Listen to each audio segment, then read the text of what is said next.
Rick, boys basketball season, regular season's over, playoffs start next week.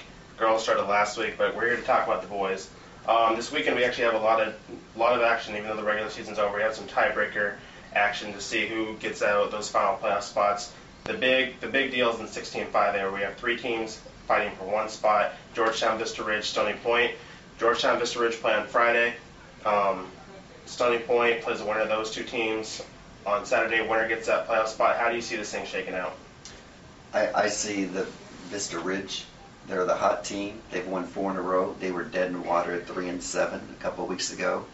They use the cliche, they don't know how to lose. True. At least lately have. But if they can get by tonight, I think that they'll take it. I think Vista Ridge is probably the hottest team in the district right now, but I'm going to go with Stony Point. I think Stony Point is an incredibly talented team. I just don't think they've lived up to their potential, and I think that bye is key, because I think it's going to be that game tonight between Georgetown and Vista Ridge. They're going to be going at it. That might wear them down, and to ask them to go back the next night against a rested Stony Point team, which is going to have time to put that McNeil loss on Tuesday out of sight, out of mind. So I think just asking to play back-to-back nights might be too much. I'm going to go with Stony Point, a rested Stony Point team.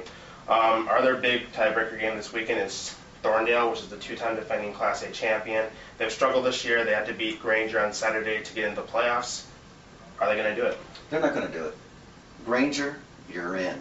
Don't worry about it. Thorndale has blown their chances.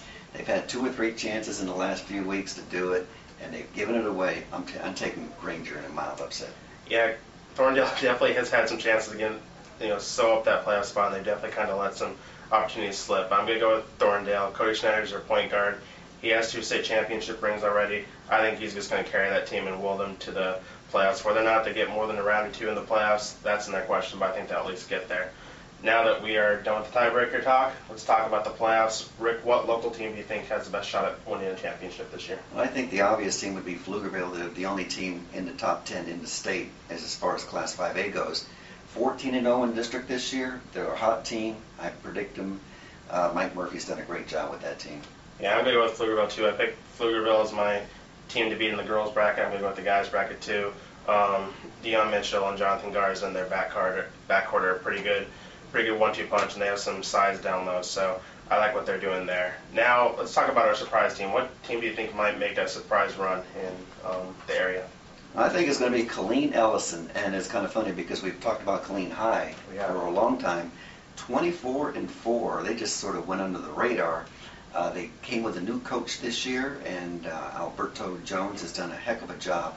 I see them going pretty far, maybe the Final Four.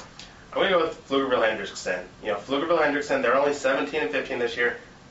On paper, that does not look impressive, but the last 2 weeks they've knocked off Lake Travis, which at the time was the #1 team in the state, and Killeen last week, which at that point Killeen was the #6 team in the state. So if you can knock off #1 and #6, you can make a run in the playoffs. Plus, they have some experience on that team. Marquise Dunn, you might remember that name. He was on the football team that made a surprise run to the quarterfinals this year in football. So they know how to do things in the playoffs. They have like 4 starters back from their district championship team last year. So watch out for Hendrickson. I'm going to guess they're going to win at least a couple games, and who knows, you get hot in the playoffs, you can go all the way. And last question, who's the best player in the area? I don't know who the best player in the area is, but my own opinion, Jordan Jarr. He's a great player out of Lake Travis. They had the game of the year at Lake Travis against Killeen this year, and he scored 30 points. He may not be in the NBA someday like some area players might. He's going to the Air Force Academy of all places next year, mainly to get his education, but they've got a good basketball program. They're just not going to turn pro. I say Jordan Jarr. I'm actually going to go with one of Jordan Jarr's district rivals, Thomas Orup at Hutto. Thomas averaging 19.6 points a game, over 8 rebounds. He leads the area in 3-point shooting, around 48%. So he's done great things. Hutto moved up from 3 this year. They still made the playoffs. They play LBJ on Tuesday. So if Thomas can go off, Hutto has a very good chance at winning that game and starting their first year in Class 4A with a bang. So we'll see if they can do that. We'll be back next week to talk about the boys' area playoffs, and the girls, they will be in the regional semifinals and finals. So if we have any teams alive in the girls' bracket, we'll talk about them next week too. So stay tuned.